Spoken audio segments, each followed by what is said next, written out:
Então, novamente, boa noite a todos, né? Lembrando que nós iniciamos com a primeira aula, né? Essa é a terceira aula, nós iniciamos com a primeira aula falando da ética do ponto de vista filosófico, né? Quais são as bases da ética do ponto de vista filosófico, né? E aí falamos dos gregos, lá do início da história, né?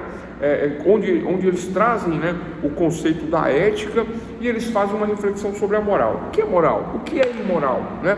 O que não é nem moral nem imoral, que não decorre dos costumes, né? Portanto, amoral, totalmente alheio à moral, né? Então falamos disso lá no início, né? Falamos do mínimo ético. O que é o mínimo ético? O ser humano não tem condições, às vezes, né, simplesmente de obedecer uma norma de conduta dentro da sociedade. Não tem condições de obedecer, por exemplo, o que é usual e costumeiro. E aí, né, o ser humano entende assim: bom, se não está no regramento, eu vou fazer. Se não diz que não pode, é porque pode, né? Se não há a negativa do que não pode, eu simplesmente vou fazer porque eu acho que pode, né? E esse achar que pode e argumentar, muitas vezes, viu, pessoal, muitas vezes de forma desonesta, né? A pessoa fala assim: né, tá tendo um discurso da maconha agora, né? Agora os maconheiros estão defendendo a maconha de tudo quanto é jeito, com os argumentos uns piores do que o outro, né?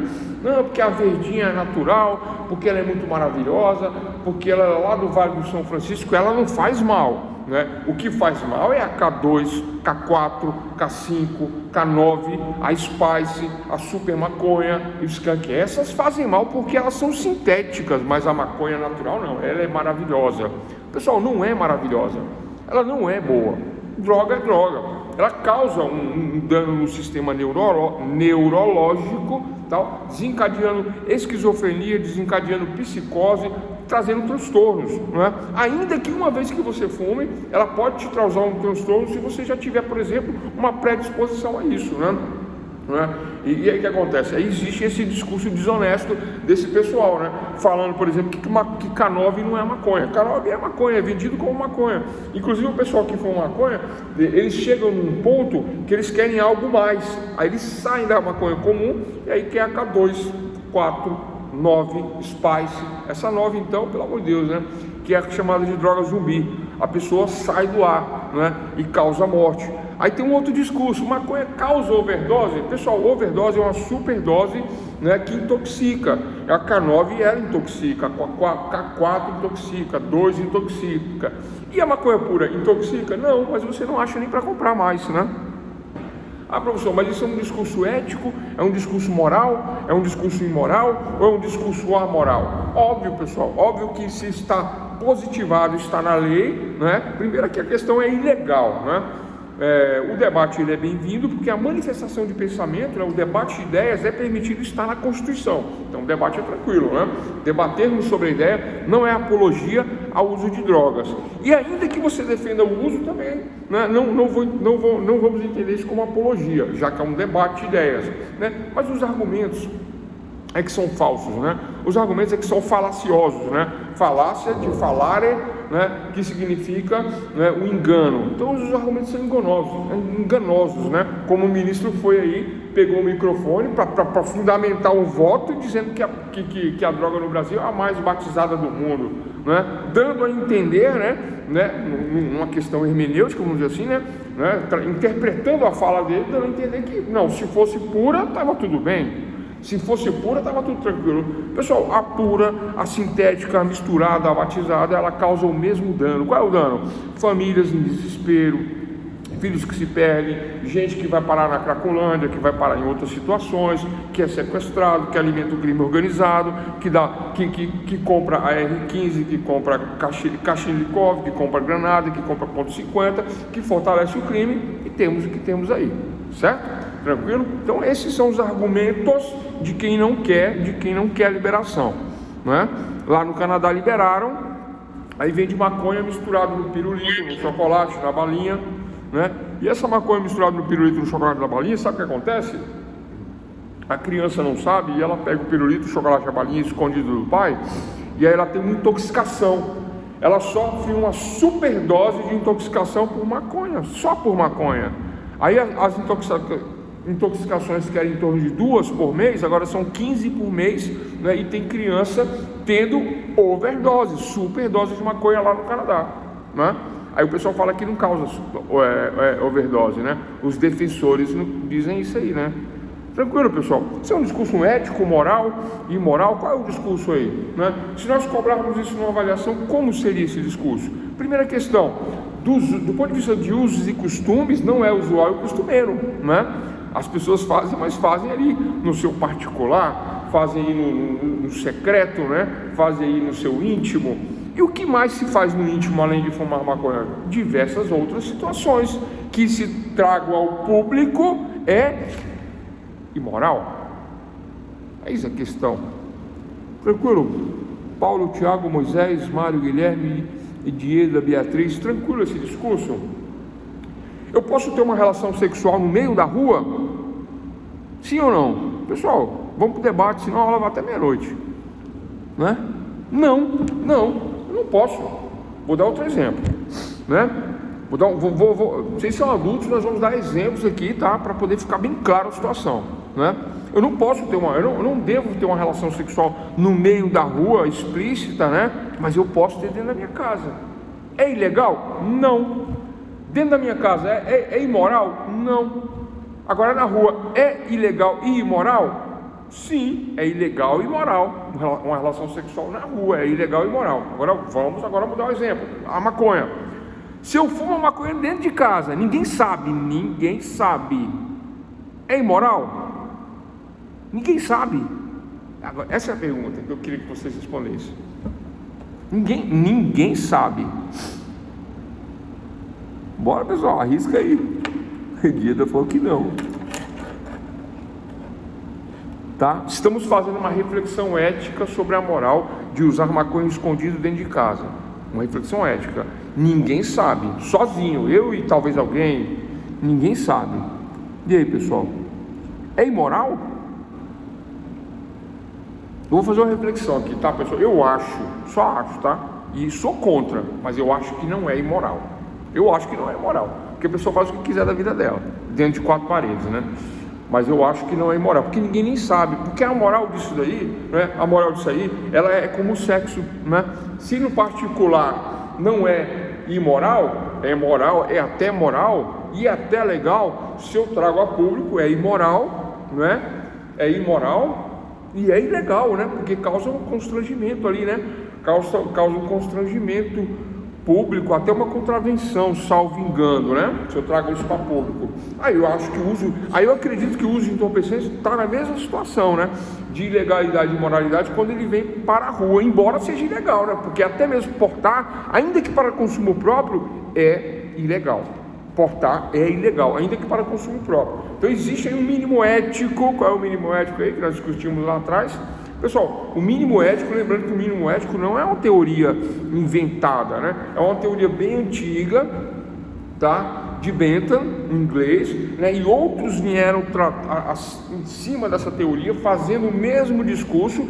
Miguel Reale vem e arremata essa questão, dizendo que tem coisas que a pessoa não consegue cumprir se não tiver, cumprir ou deixar de cumprir se não tiver uma norma mínima. Ainda que falar que você tem que andar de roupa na rua, não é? Não basta usos e costumes, não basta questão moral, ainda tem que dizer para o camarada que ele tem que andar trajado adequadamente, senão, né, ele não vai cumprir. Aí eu tenho o caso do baiano, lá que fez audiência do STJ da Bahia na rede, totalmente antiético, totalmente irregular, né? Tem a doutora Deolane, né? Que aí fica aí posando de advogada do crime ainda por cima, né? Falando gírias e etc e tal, né? Pessoal, como artista, maravilhosa, uma senhora bonita, né? Fala bem, etc e tal. Como advogada, não presta, para mim não presta, né? Se eu puder reclamar, eu vou reclamar. Eu vou fazer uma reclamação escrita na OAB contra ela, né? Pela forma em que ela expõe a profissão, sem pingo de dignidade e decoro, né, em total desacordo com o que se espera de um advogado. É a postura dela, né, na minha opinião. Só que a minha opinião não é só uma opinião, nem é uma reflexão moral. Estou baseando mesmo no Código de Ética. Está aqui do lado. Aula de hoje princípios fundamentais e ética do advogado, né? Já pega essa questão dela aqui e a gente já traz para cá. Então, pessoal, a questão do discurso da maconha é a mesma coisa, tá? O pessoal não tem nem argumento. O pessoal não tem nem argumento. Quer dizer que a maconha faz bem? Faz bem para quê? Para quem? Não é? Não faz bem para ninguém, não faz bem. E aí vou falar mais uma. Pessoal, tem gente faltando aí na aula. Vocês sabem o que acontece com quem falta aula? -2, né? Depois não pode reclamar da nota. Então, olha só, o discurso da maconha, né? Ele é aquele discurso que não tem base. O discurso a favor do uso do entorpecente, de qualquer linha, de qualquer tipo de entorpecente, de qualquer tipo de droga, ele não tem base. Sabe por que ele não tem base? Porque faz mal ao organismo, né? É o mesmo discurso do álcool, o discurso do cigarro, né? Não faz bem. Não adianta você falar que cigarro é bom, que é bonito, que é um sucesso, né, que você vai pilotar um jet ski fumando cigarro, vai andar de cavalo, né, e vai fumar um Marlboro. Esse discurso não pega nunca. E no futuro, quando se liberar as drogas, que é uma tendência que a gente está vendo aí que vai acontecer, no futuro se liberar, sabe o que vai acontecer? Vai acontecer que as pessoas vão falar assim: fui enganado. Ninguém foi enganado. Usei porque achei que era bom, que era pura, isso e aquilo. Aí as pessoas vão parar no tratamento, né? Vão parar no sanatório e aí vão processar os vendedores, né? Dizer que foram enganados. Como acontece aonde? Vou provar agora: cigarro, a questão do cigarro, né? Processando as grandes indústrias do tabaco, as pessoas, né? Mas aí é um outro discurso do futuro. Então vamos lá. Princípios fundamentais do advogado. Mas antes de falar disso, olha só, vamos falar do cumprimento de certas regras sociais, né? Se analisarmos os fatos que se passam em geral na sociedade, se analisarmos os fatos em geral que se passam na sociedade, ou os que nos cercam em nossa vida cotidiana, do dia a dia, verificamos que as regras sociais há que cumprimos de maneira espontânea, né? Cumprir de maneira espontânea determinadas regras sociais. Outras regras existem, todavia, que os homens só cumprem em determinadas ocasiões, porque a tal são coagidos. Tem regras que eu só vou cumprir se eu for coagido. Se eu não for coagido, eu não vou cumprir. Pessoal, qual a diferença aí de cumprir voluntariamente ou de cumprir só porque sou coagido, sob coação? O que é a coação? Alguém pode aí dar uma, né? Alguém tem uma noção aí do que é coação? Como funciona a coação? Onde está a coação? Né? Então esta é a questão.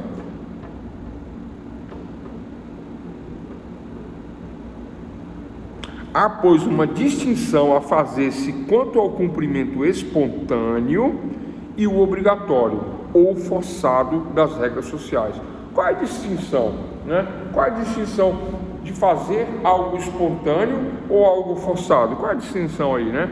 A distinção, pessoal, existe a coação quando existe uma norma escrita, uma norma expressa, né? Aí eu falo lá do mínimo ético, né? Ainda que seja algo muito assim simples do dia a dia, do cotidiano, mas eu tenho no meu ordenamento jurídico isso formalizado, expressamente positivado, como diria Hans Kelsen. Kelsen fala dessa positivação. Inclusive existe a ética de Kelsen, né? Que foi aproveitada por Immanuel Kant, né? Kant falava que o dever deve ser cumprido pelo dever, é o dever pelo dever, não é aquela questão calculista filosófica que nós falamos lá atrás. Lembra do calculismo, pessoal? Lembra? Né?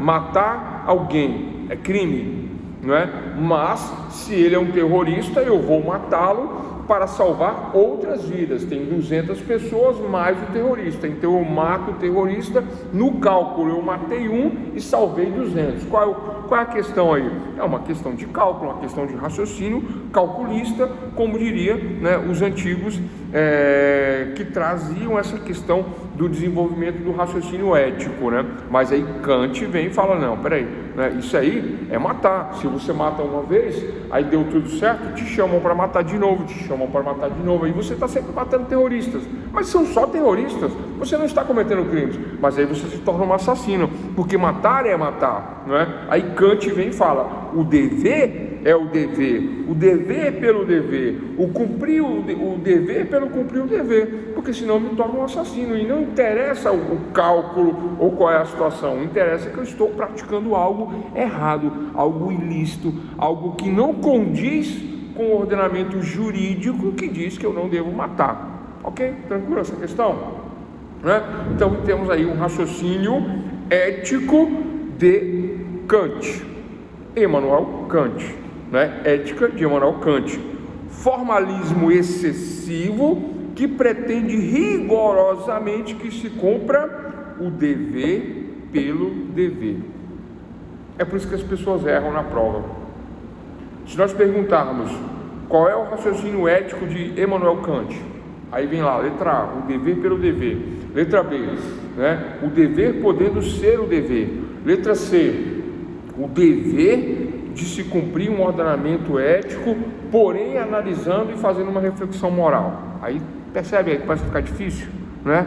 E não é isso, é só o dever pelo dever, né? O dever pelo dever, o certo pelo certo, né? Matar eu não posso matar, porque a minha obrigação não é matar, a minha obrigação é sempre defender a vida. Mas aí era questão de um terrorista, eu tinha que matar o terrorista. Aí, pessoal, vocês têm que lembrar que existe os calculistas, existe o pessoal do raciocínio lá atrás. Esse pessoal são os filósofos, é um discurso filosófico. E nós temos que lembrar que a filosofia ela não atinge todo o discurso sobre a ética. Professor, então você quer dizer que os filósofos não sabem ética? Não foi isso que eu disse. Os filósofos eles sabem muita ética, mas eles não fecham a questão porque eles não querem fechar a questão. Porque os amantes do conhecimento, os filósofos, eles discutem a moral, né? Eles flexionam a moral, eles refletem sobre a moral, eles dizem que depende de cada situação, de cada local do mundo ou do país, vai se fazer o discurso da moral, utilizando a ética como uma reflexão sobre a moral, não distinguindo moral e ética, né? Ainda que sejam distintos, eles não distinguem, e aí deixa o discurso em aberto. É um filme em aberto, né? A filosofia, mas no direito não, aí esquece aí nós vamos à frente e falamos, ética é uma norma de conduta, ética é um regramento de conduta, nós temos inclusive o código ético expresso. E aí, pessoal, fechamos essas questões filosóficas, tá? Eu sempre falo um pouquinho, né? Falei na primeira aula, na segunda aula e agora na terceira aula falei disso aqui, né? E, bom, tudo com o seguinte objetivo, só para fechar uma questão, coerção, né? Coação, direito e coação. Eu falei, perguntei, vocês não questionaram, aí depois eu taco na prova e ninguém entende. Olha só, pessoal, o que distingue o direito, né, da moral? Perguntinha.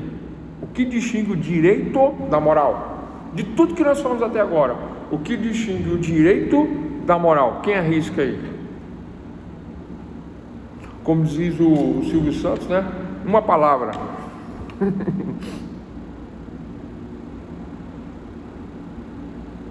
Tô contando aqui. Uma palavra com 14 letras.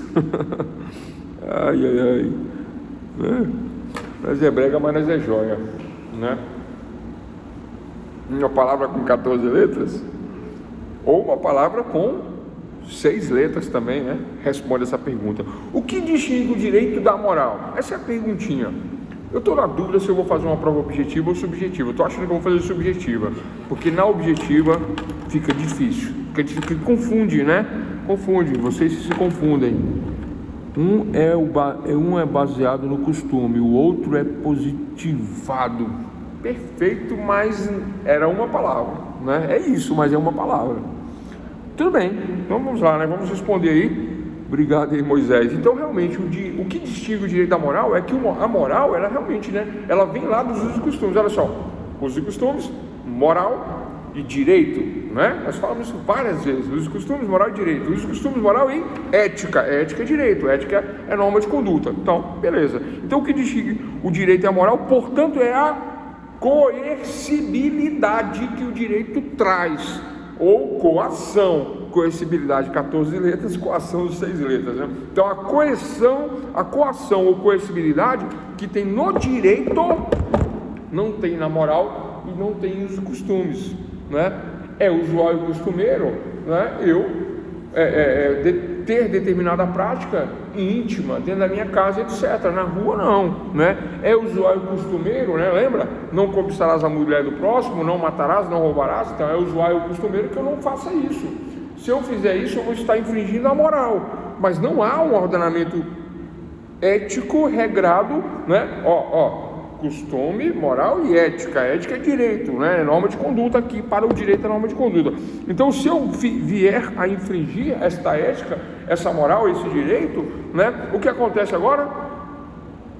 Onde distingue-se o direito da moral? Na coação. Por isso que o código é chamado de ética e disciplina. Código de ética e disciplina. Se eu infringir a ética, eu caio na disciplina. E ponto final para essas questões filosóficas. Então, olha só. Então, né, lembrando, pessoal, que Kelsen é positivista, inspirou Kant, né, e ambos formalistas, ambos apregou a positivação, né, de usos e costumes, de moral. Tudo isso tem que ser positivado, para que não tenha essa reflexão filosófica, para que eu, ao me deparar com uma situação, eu devo pensar: está previsto no regulamento ético? Está previsto no ordenamento jurídico? Sim. Então eu verifico lá. Verificando, há uma coação caso eu não cumpra, há uma sanção caso eu não cumpra. Então essa coercibilidade é a diferença entre direito e moral. A diferença entre direito e moral: no direito há coercibilidade, há uma coação, do qual resulta numa sanção. Já moral, não. Como assim não, professor? Pessoal, muitas coisas que são imorais, mas são praticadas. Porque não existe uma sanção. Qual é a sanção? A sanção é: eu vou falar mal de quem é imoral, não vou gostar, né? Eu vou repugnar, vou repudiar, vou me afastar. Vocês entendem, né? Esse tipo de sanção, não é? Fulano é adúltero, mas o pessoal não está nem aí para quem tomou chifre, para quem traiu e tal. Não é assim, pessoal. Não era, né? Tanto não era que no Código Penal havia o delito de adultério, havia a previsão, né? Porque era importante, né, a fidelidade nesse ponto de torná-la crime, mas a coisa ficou tão banalizada, né? Houve uma flexibilização, houve uma reflexão da ética sobre a moral, regredindo isso, né? E eles chamam de evolução. Por isso que eu falo, não existe evolução, existe progressão, né? Qual é a progressão? É tornar algo, né, em outra situação, né? Eu torno legal o uso de entorpecentes. Eu libero, descriminalizo. Descriminalizar é deixar de ser crime. Isso é descriminalizar, né? Usar entorpecentes, uso de entorpecentes porte de entorpecentes para uso pessoal, é crime ou não é crime? É crime previsto no artigo 28 da 11.343 de 2006. É crime, é delito portar qualquer tipo de substância ilícita que está prevista na lista do CISNAD, né? É crime, né? É crime, né? Estão querendo descriminalizar. Descriminalizar é praticamente, pessoal, vai revogar esse artigo, né? Aí vem a contradição: pode usar, mas não pode vender, né? Porque 33 do Código Penal pode usar, mas não pode vender. Aí estão dizendo que não, você vai poder plantar, né? Não, como é que é? Não compre e plante. Não tem a música antiga aí, né? De uma banda que fazia apologia a esse tipo de situação. Apologia ao crime, né? Foi desfeito, tomou processo, tudo. Apologia ao crime. Então, fechamos essa questão aí. Hoje, direito e coação, a questão de Kant, né? Emmanuel Kant e Hans Kelsen são positivistas, são formalistas, né, entendem que o direito e a moral, né, a questão que distingue o direito da moral, né, portanto, é a coercibilidade. A coercibilidade é uma expressão técnica que serve para mostrar a plena compatibilidade que existe entre o direito e a força. Coercibilidade, direito e força. Direito tem força, moral não, os costumes não. Não como o direito, tem, mas não como o direito, porque da coercibilidade, da coação, do uso da força, eu posso colocar o sujeito na cadeia, caso ele não cumpra aquilo que está na norma, na lei, na ética, né? Falando cadeia como uma força de expressão, né? Que esse seria a maior penalidade, né? Lembrando que quando eu falo de ética do advogado, por exemplo, o advogado não vai para a cadeia, né? Não é isso. Se eu falo da doutora Deolane, por exemplo, né, dizer que ela é advogada, infelizmente, né, eu tenho que aceitar, né? Tipo assim, aceita que dói menos, né? Eu aceito, mas eu não aceito, né? Porque do ponto de vista de ética eu não concordo com as coisas das quais ela faz. Não que eu não concordo, não é isso. Eu concordo, mas não como advogada. Como artista, sim, né? Uma artista maravilhosa, uma advogada não. Tranquilo? Aí fechamos essa questão, hein? Marcelo D2, é isso mesmo. Pessoal, olha só, né? E aí eu venho eu venho aqui de novo. Agora vamos para o código de ética. Se vocês pegarem qualquer vídeo de ética, internet, ou aulas gravadas, ou comprar um curso de ética, ou vocês vão observar que o pessoal começa a tratar essas questões éticas, não da forma que eu tratei, né? Eles tratam a questão da ética, da advocacia, direto no código de ética, tá? Coisa que eu vou fazer somente a partir de agora, né? Mas, anteriormente, eu precisei, e nós fizemos um preparo para a compreensão do que é mais técnico, do que é mais exegético, do que é mais, né, sem hermenêutica, do que é expresso, do que é literal, do que está diretamente previsto no código, né? Positivado, como diria Kelsen e Kant, né? E dentro da coercibilidade.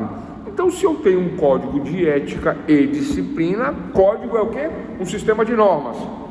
Se é um código de ética, é um sistema de normas éticas, da qual eu devo me comportar. Moral distingue-se do direito, porque o direito tem o quê? Uma coercibilidade, uma coação. Então, se eu tenho um código de ética e eu descumpro a ética, eu caio na disciplina. Código de ética e disciplina tem duas partes.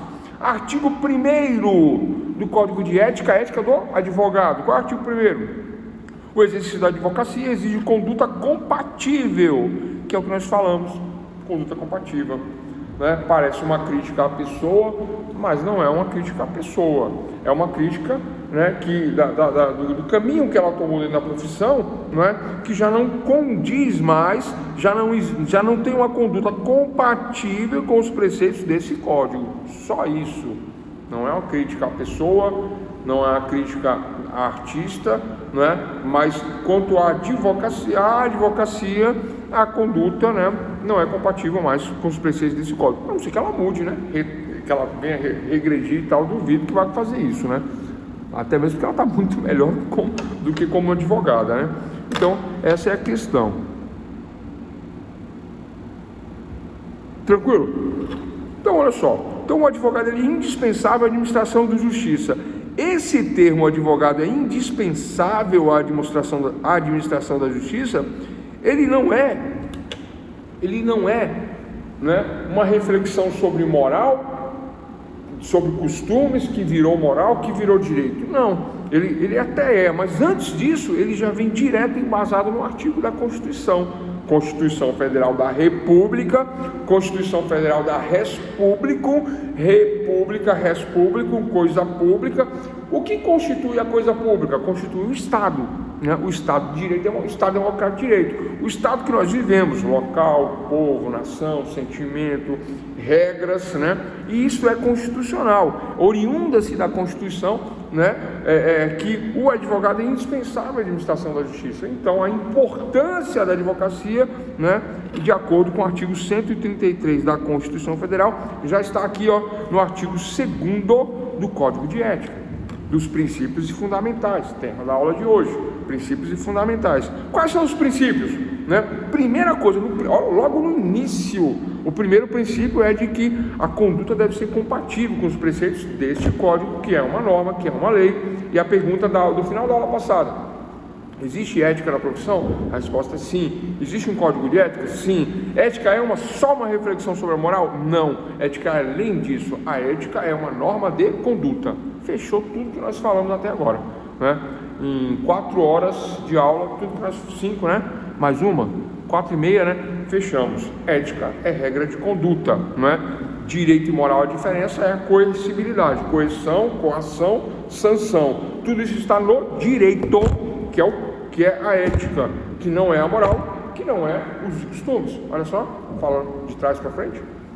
Ética, moral, os costumes, de trás para frente. Então a ética, quando eu falo da ética, eu já falo do direito, que é a regra de conduta, que é uma norma. Qual é a ética entre os advogados? Qual é a ética entre os juízes? Qual é a ética entre os médicos? Qual é a ética entre os policiais? Existe uma ética, né? Nós vamos falar da nossa. Número 2, o advogado é indispensável à administração da justiça, artigo 133 da Constituição Federal, né? E aí vem lá, lembrando a aulinha de introdução ao estudo de direito, né? Que o parágrafo modifica a cabeça do artigo, né?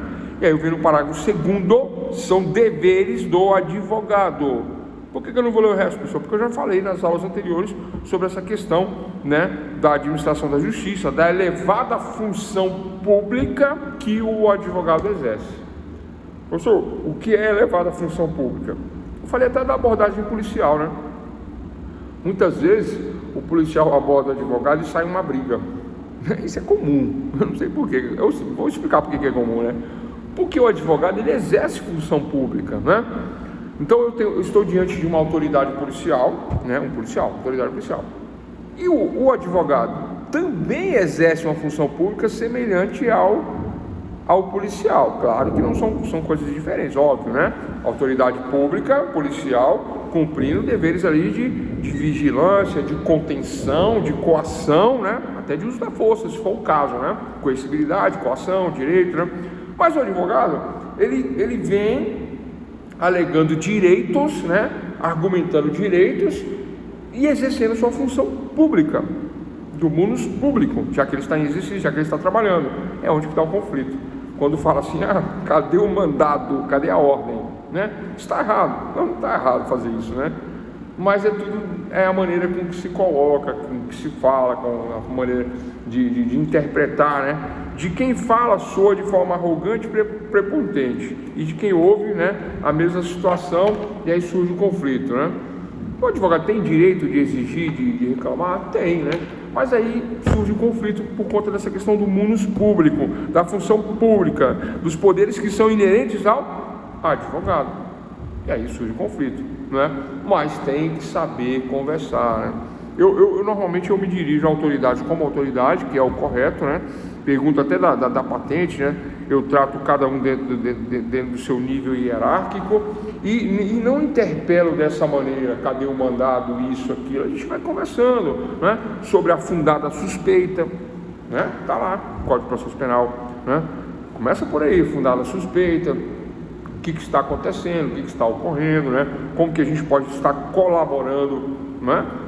Se houver um flagrante, se for o caso, né? Colaborando com o flagrante, acompanhando, trabalhando, interagindo em conjunto, né?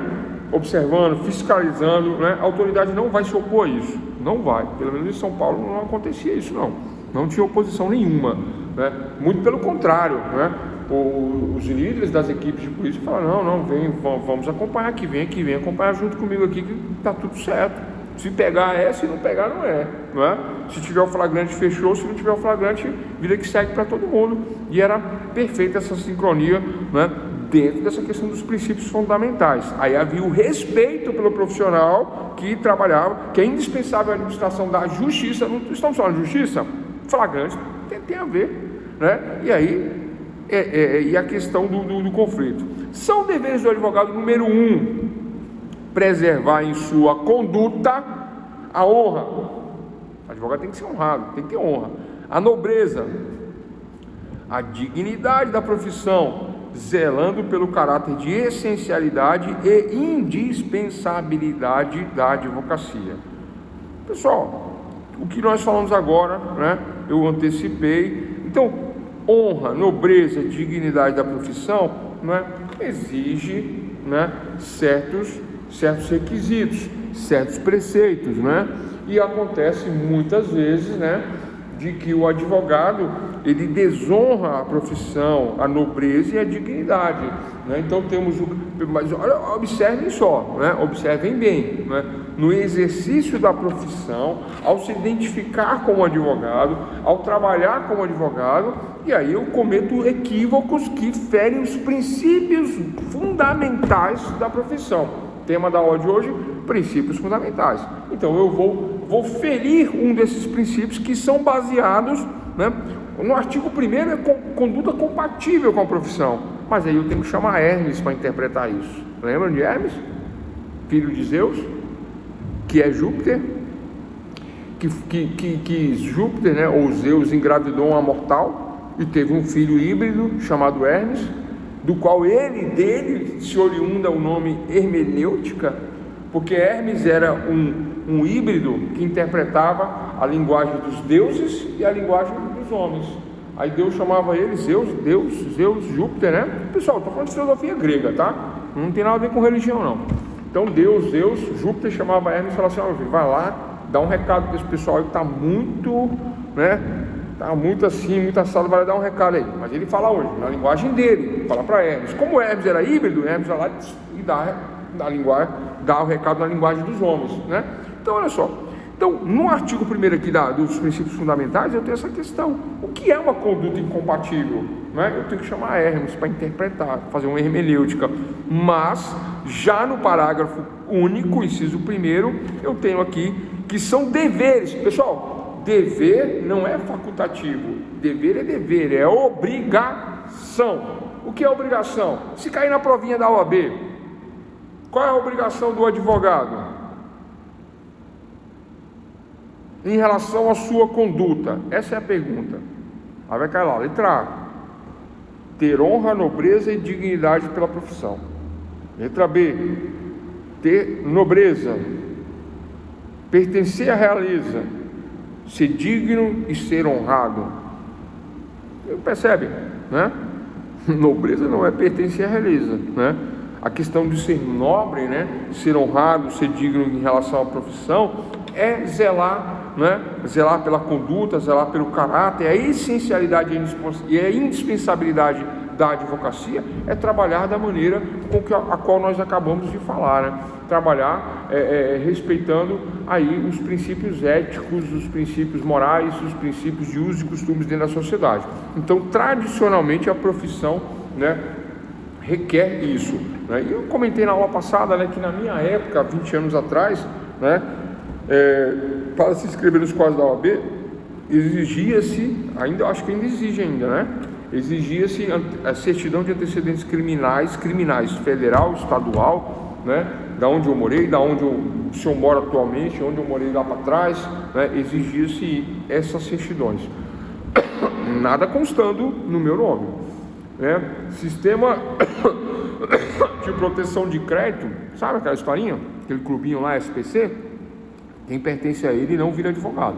Na minha época não podia. Tem que ter nome certinho, tinha que ter nome limpo, bonitinho, tranquilo, sem passagem criminal, policial. Não pode, né?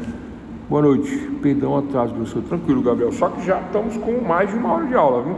Né? Vai ter que ver a gravação, porque senão realmente, né, não vai poder chorar na avaliação, porque a avaliação dessa vez tá difícil. Tá difícil, pessoal. Tá de lascar, de novo, né? Para variar. Então vamos lá, continuando. A aula de hoje, princípios fundamentais, né? E estamos aí trabalhando essas questões aí, né? De honra, dignidade, respeito. Mas a palavra-chave é conduta compatível com os preceitos desse código. né? No artigo 1º. No artigo 2º, aí ele vem esmiuçando o que é essa conduta compatível, né? E aí demos exemplo de uma advogada que virou artista, né? E tem outras pessoas, né, pessoal? Tem outras pessoas, né? Essa questão não é para julgar nem para condenar, não, artista não, até mesmo porque nem artista, né, não deve ser nem julgada nem condenada, mas como advogada, aí, né, do ponto de vista ético, né, porque existe um regramento de conduta a ser cumprido no código, aí não está batendo, não tá fechando, né? Não tá bom. Número 2, artigo 2º, inciso 1, falamos, artigo 2º, inciso 2. Atuar com destemor, independência, honestidade, decoro, veracidade, lealdade, dignidade e boa-fé. Tem um advogado que fala assim, eu vou contar isso assim no processo e tal, vamos fazer isso, vamos falar assim. Pessoal, não pode mentir no processo. Aí tem gente que fala, não, o advogado pode mentir, o advogado mente. Pessoal, quem mente não é o advogado não mente, quem mente é o cliente. O cliente mente para o advogado mente para o juiz no processo, porque o cliente mentiu, não é? E aí acontece, né? Vou falar aqui uma coisa que eu já falei para dois juízes já falei isso. Eu falei, excelência, o primeiro juiz da causa não é Vossa Excelência, o primeiro juiz da causa é o advogado. Eu sou o primeiro juiz da causa, porque eu decido se eu trabalho ou não para esta pessoa. E para esta pessoa eu decidi não trabalhar. Então ele me pagou uma consulta, minha consulta é cara, viu pessoal? Minha consulta é cara. No começo eu nem cobrava, mas agora eu cobro bem caro, né? Então ele me pagou uma consulta, eu dei a consulta, além da consulta, fiz um parecer por escrito, fiz uma análise de todo o processo, disse qual seria talvez aí o resultado final, né? Atuando com destemor, para artigo 2º, para inciso 2º, que é o que nós estamos falando aqui, atuando com destemor, que é o meu caso, com independência, né? O juiz me questionando, mas eu sou independente, eu não tenho que, né? Eu respondo porque eu precisei fazer uma defesa na época, mas eu sou independente. Honestidade, decoro, né? Respeito, né? Veracidade, verdade, lealdade, que decorre da verdade, e principalmente dignidade e boa-fé. Aí eu falei para o juiz que o primeiro juiz da causa era o advogado. Como assim, professor, o primeiro juiz da causa? Pessoal, quem atua na área criminal, por exemplo, principalmente em São Paulo, principalmente onde o crime organizado manda, o pessoal tem essa mania de dizer, não, uma tal facção criminosa, não vamos falar o nome para não glamorizar. Desde 2006, a facção criminosa conhecida no mundo inteiro, a mais famosa do mundo, não pode glamorizar. Eles já são glamorizados. Eles mandam no sistema penal paulista e agora me parece que existem mais outros estados aí que eles estão dominando o país inteirinho, né? Não tem isso aí? Não tem? Não vou falar para não glamorizar. Não estou falando para enganar a população, na verdade, né? Estão querendo enganar a população, não falando, não trazendo informação. Mas as redes sociais trazem todo tipo de informação. Nós vivemos na era da informação. Então sim, o primeiro comando da capital é a facção que manda geral aí. Eles estão infiltrados nas intenções. Eles estão infiltrados em tudo quanto é lugar, né? Nas instituições, né? Em tudo quanto é lugar. Estão infiltrados sim em todas as instituições, né? Até no governo, só acho, né? Só acho, é um achismo. E achismo não é argumento, tá? Porque se eu falar que é verdade, aí vão me prender. Mas eu só acho, tá? Então, olha só. Então, atuar com destemor, independência, honestidade, decoro, respeitando, veracidade, lealdade, dignidade e boa fé, tá? Agir de má fé, né? Aí você sofre um processo. Além de você não estar sendo ético, você sofreu uma sanção disciplinar, o próprio Código Civil novo, que não é novo mais, né? Ele agora prestigia a boa-fé, né? Então você agir em desacordo com a boa-fé, você sofre um processo chamado litigância de má-fé. Vamos continuar aqui, pessoal. 3. Velar por sua reputação pessoal e profissional. Se cair na prova que o advogado foi pego bêbado dentro de um supermercado, dentro de uma padaria, dirigiu alcoolizado, atenção doutores, dirigiu alcoolizado, advogado dirigiu alcoolizado, tomou uma multa, isso aí foi parar na OAB, o que acontece? Sanção e disciplina, disciplina e sanção, né? Advogado Maria da Penha, bateu na mulher, teve uma ocorrência, já era, está infringindo aqui, ó, reputação pessoal, né? Pessoal, não é normal, não é comum advogado ter rede social, não, viu? Ah, professor, mas pode. Depende. Eu posso ter um Facebook onde eu estou na... Já falei isso, já falamos isso aqui. Eu não quero... A minha advogada, ela pode ser linda, maravilhosa, mas eu não quero ver ela de biquíni na praia, pousando de lingerie, de modelo, né? Isso não é compatível com a profissão, tá? Porque a reputação pessoal fica em jogo aí, porque está ligado com a profissional, está ligado com a questão profissional, que é o caso da artista que eu estou comentando aqui agora, né? Que eu não estou julgando nem criticando. Como artista, não, ela pode fazer o que ela quiser, ela pode sair nua, né? E apesar de que a nudez no nosso país, né, ninguém está nem ligando mais, né? Já falei isso aí, né? Falamos, né? Se eu ficar falando de nudismo aqui, o que vocês vão fazer? Vocês vão dormir na aula. Aí quando eu chamo o tema pedofilia, incesto, aí todo mundo dá opinião. Por que todo mundo dá opinião? Porque incesto e pedofilia é um tema pesado, mas andar sem roupa no nosso país, ninguém está nem aí, né? Só que mesmo assim isso atenta contra a honra, contra a dignidade da profissão. É uma conduta incompatível com os preceitos desse código. Onde que infringe aqui? Artigo 1º, né? Artigo 2º, inciso 1, inciso 2. Preservar em sua conduta a honra, a nobreza e a dignidade da profissão. É digno o profissional que anda em boteco, que anda bêbado, que anda alcoolizado, ou que não se porta de forma, vamos dizer assim, respeitosa para com os colegas de profissão. Olha só, o magistrado está lá o dia inteirinho, utilizando beca, terno, gravata, sentado numa cadeira, né, trabalhando, lendo o processo. Aí o advogado simplesmente está na sua rede, né? E aí, pessoal? Para mim faltou respeito. Para outros pode ser que não, né? O advogado ostentação.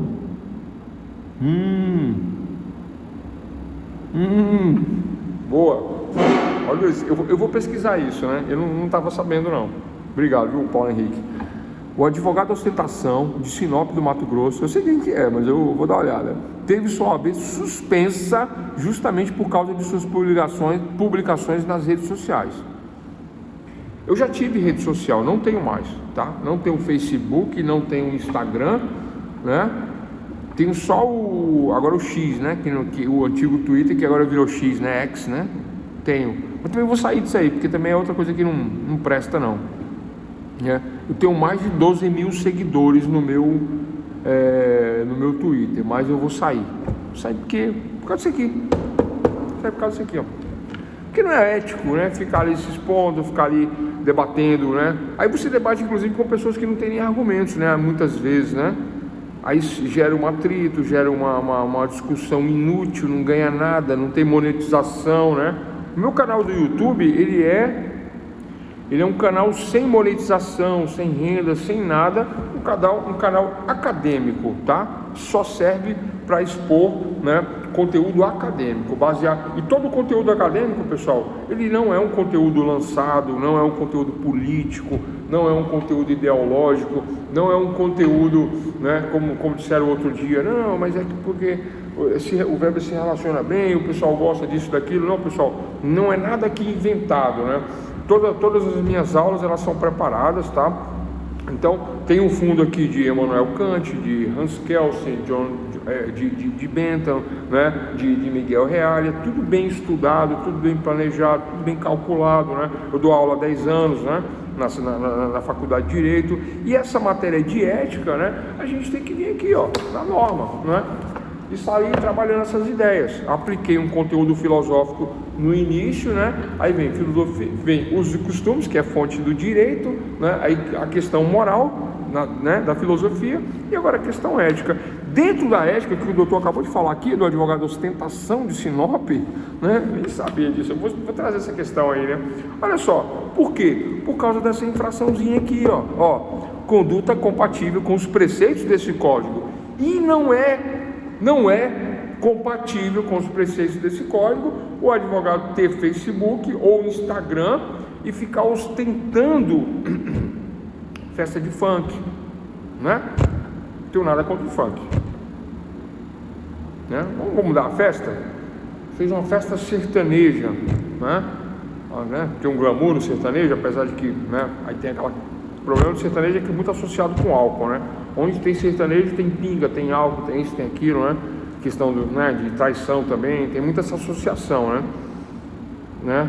Aí se fala que é rock, é droga. Então, tá difícil, né, pessoal? Tá difícil. Entende essa questão do advogado ostentação, né? Aí ele ostenta essas condutas que são incompatíveis com os preceitos desse código, artigo 1º do Estatuto. Artigo 2º, advogado, ele é indispensável, mas, né, sua elevada função pública traz como deveres, aí vem, inciso 1, 2, 3, 4, 5, 6, 7 e 8. Vou pular para o 8, depois eu volto. Abster-se, número 8, abster-se de, número 8, abster-se de utilizar a influência indevida em seu benefício ou de cliente. O que é influência indevida em seu benefício ou de seu cliente? Influência indevida é assim, ó.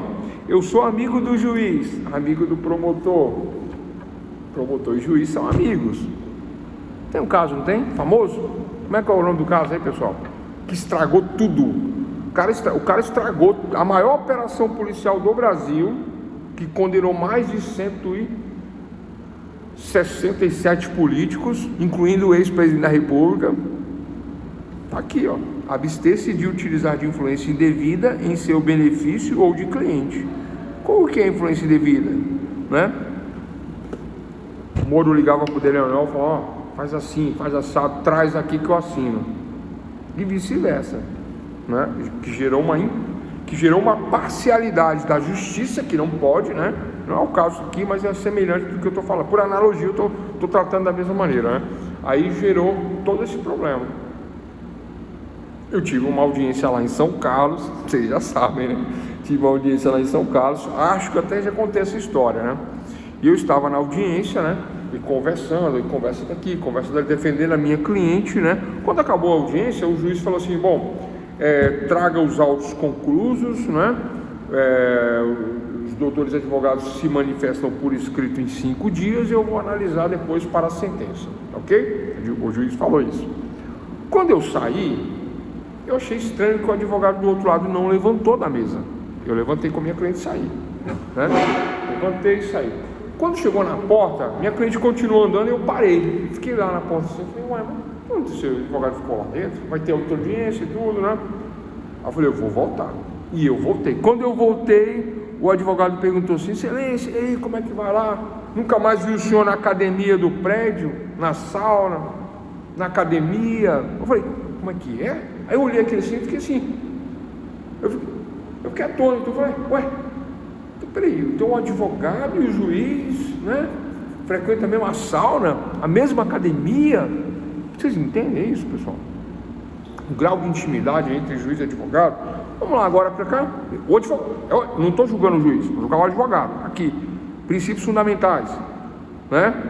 Número 8. Abster-se de utilizar de influência indevida em seu benefício ou do cliente.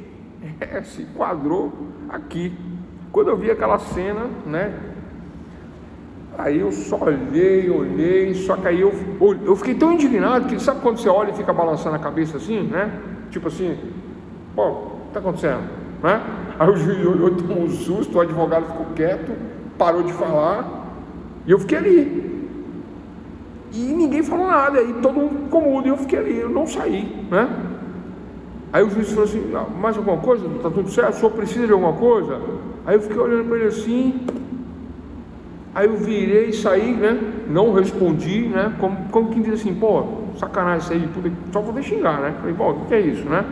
Aí virei e saí. Quando eu virei e saí, no mesmo dia, no final do dia, o juiz deu um despacho no processo, se dando como impedido, suspeito, por causa da amizade íntima entre juiz e advogado. Ora, é isso, né? Agora, se o juiz não faz isso e a coisa passa, aí cai aqui, ó, princípios fundamentais, né, o advogado, né, ele deve abster-se, inciso 8, de utilizar de influência indevida em seu benefício ou de cliente. Tá certo isso, pessoal? Tranquilo? Tá claro essa questão? Tá claro?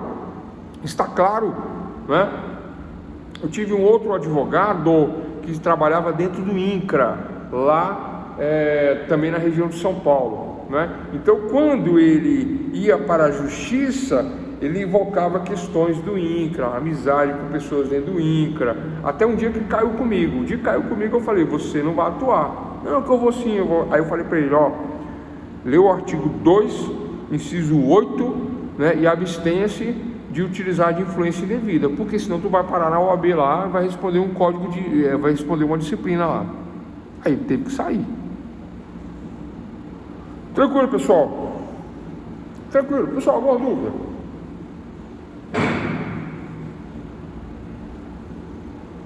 Pessoal, alguma dúvida? Inciso 2, letra B. O advogado deve abster-se de vincular seu nome social a empreendimentos sabidamente escusos.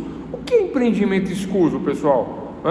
Está tendo um golpe na cidade e eu sou advogado dos golpistas e estão passando balão geral aí e eu sou advogado. E aí? Né? Tá travando, né? Eu tô vendo, tá travando aqui também. Eu vou ter que atualizar aqui para parar a travação, né? É isso, pessoal, né? Abster-se de emprestar o nome a questões escusas. Eu vou atualizar aqui para poder parar de travar, tá? Tranquilo? A mim está travando horrores. Melhorou? Melhorou? Acho que melhorou agora, né? Eu dei uma atualizada. Pessoal, melhorou? Professor, tá travando. Ainda está travando ainda? Vou atualizar novamente aqui. Caiu? O áudio do senhor está travando. Tá, e agora melhorou? Espera aí, vamos fazer uma atualização aqui. Tecla F5, recarrega, tomar um golinho de água.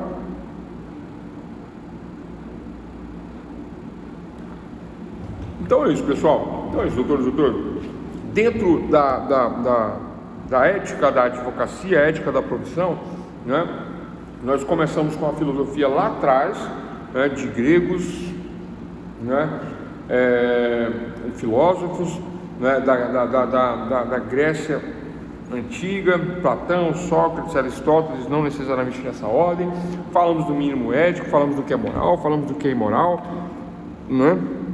E estamos agora tratando do código de ética e disciplina da OAB, né, como norma de conduta. Chegamos nesse ponto e nesse estágio. Oi, ativando o áudio aqui, né?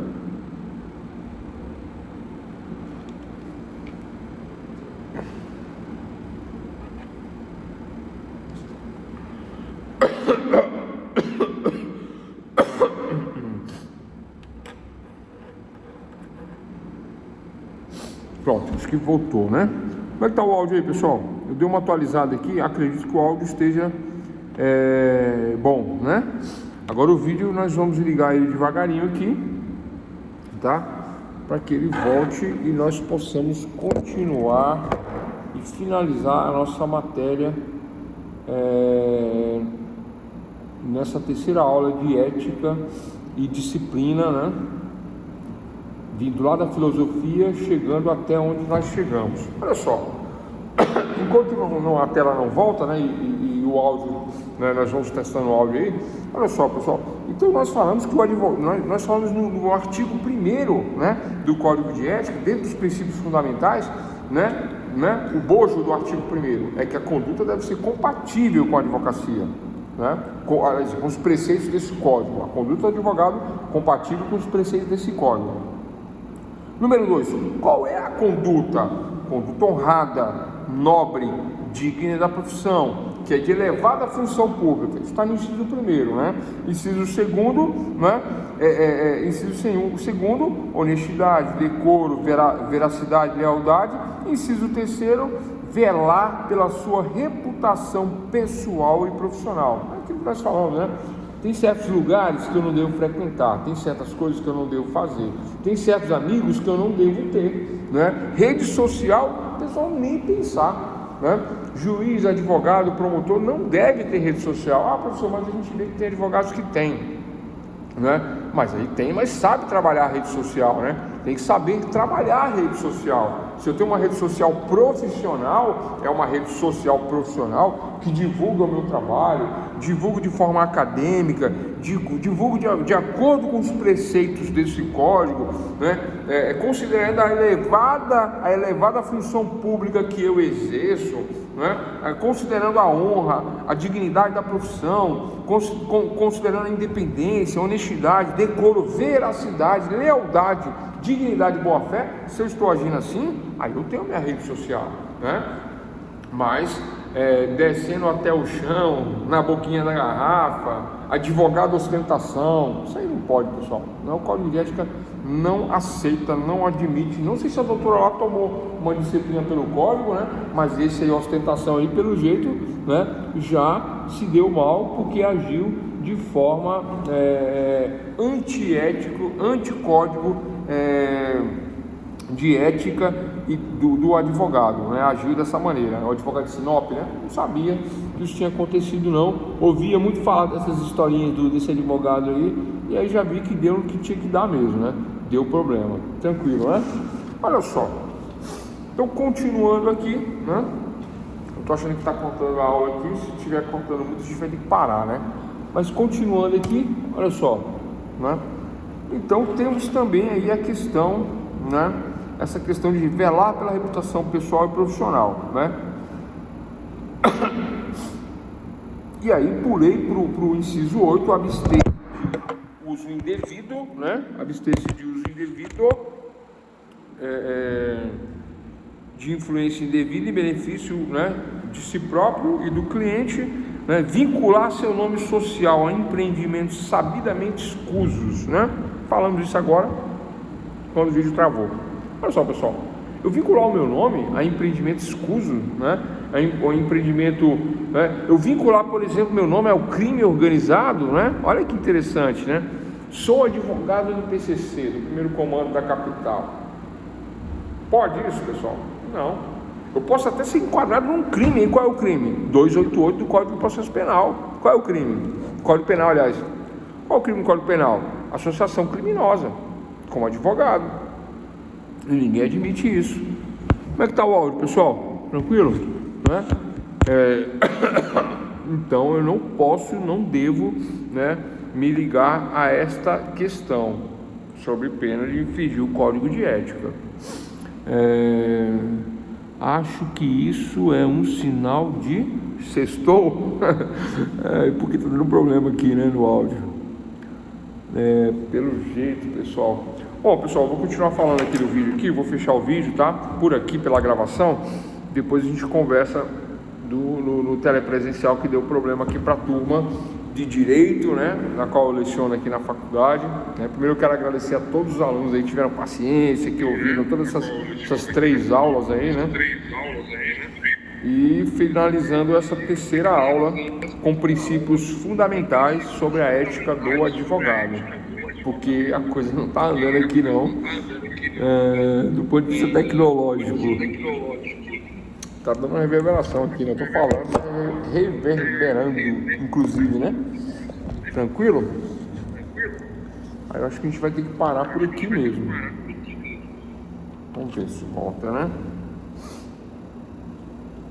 Vamos lá. Vamos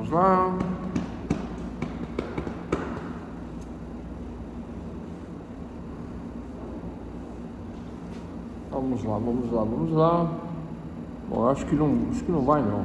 A verdade é essa. Então, pessoal, eu vou finalizar. Opa, boa noite. Voltou o áudio aí? Voltou o áudio? Como é que tá aí, pessoal? Pessoal, a gente vai só no áudio, porque não tem vídeo não, o vídeo não tá entrando. Vamos só no áudio se vocês estiverem conseguindo me ouvir aí. Eu gostaria de um feedback, por gentileza, né? Mas é mais 10 minutos de áudio e eu encerro aqui. É só para encerrar mesmo, tá?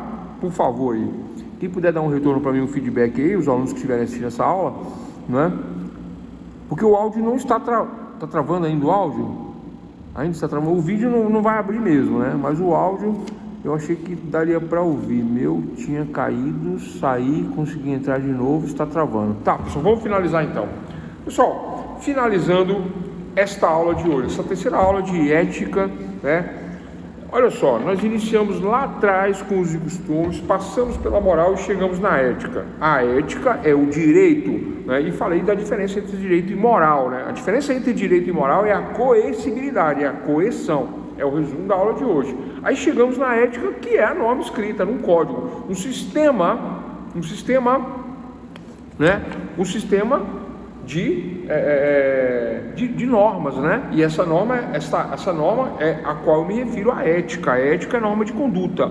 Ao contrário dos filósofos, né? Nós chegamos nesse raciocínio, nesse cálculo, dizendo que ética é norma de conduta. Então eu tenho que seguir a ética, e não seguindo eu caio na disciplina, que é a sanção. É justamente aí a sanção, né? A sanção é a disciplina, a sanção é a coação, né? A sanção é o direito, é o que marca o direito, é o que marca o código de ética. E aí falamos dos princípios fundamentais na aula de hoje, em 2 artigos somente. Artigo 1º, conduta compatível com os preceitos desse código. Artigo 2º, né? O advogado é indispensável e tem elevada função pública, e são deveres do advogado. Aí vem todos os deveres. A insurgência contra qualquer um destes deveres previstos nos incisos do 1 ao 8º me levará a uma disciplina, a uma sanção disciplinar, a uma coercibilidade disciplinar oriunda do descumprimento de um desses 2 artigos. Isso é o fundamental na advocacia, e ponto final. Vamos esclarecer isso de forma mais aprofundada, inciso por inciso, 1 a 1, numa próxima aula, né? Porque hoje a aula travou. Tranquilo? Forte abraço a todos, e aí nós nos encontramos, né, novamente numa 4ª aula para poder voltar a este assunto e distinguir o que eu devo e o que eu não posso, né, do ponto de vista da advocacia, o que é ético e o que não é ético. Não sendo ético, né, indo de encontro com o que está nos princípios fundamentais desse código de ética, eu caio na disciplina, que é a coercibilidade. No início da aula de hoje, direito e moral. Qual é a diferença? A coercibilidade, a coerção. Na moral não tem, no direito tem, né? E se eu não cumpro, eu vou ser coagido pela disciplina. Código de ética e disciplina, e ponto final.